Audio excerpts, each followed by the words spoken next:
Allora, siamo qui col sindaco di Legnano Lorenzo Radice. Finalmente la bozza di convenzione che andrà in consiglio risolve un pasticcio che con prima la provincia e poi città metropolitana si trascinava circa da 20 anni. Come saranno gestite le scuole superiori di Legnano?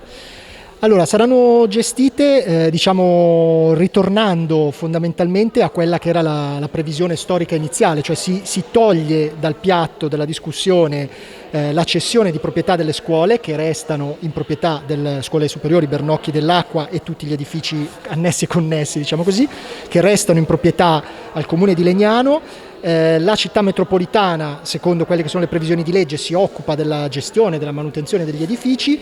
Il comune di Legnano si riprende oneri e onori invece sulla palazzina ex Gil, quindi via Milano. Stiamo parlando della storica palazzina nel quale c'è anche una palestra che ritornerà in nostra disponibilità e che quindi potremo rimettere al servizio della città, dando finalmente un impianto sportivo in più, seppur piccolo ma importante per la nostra comunità.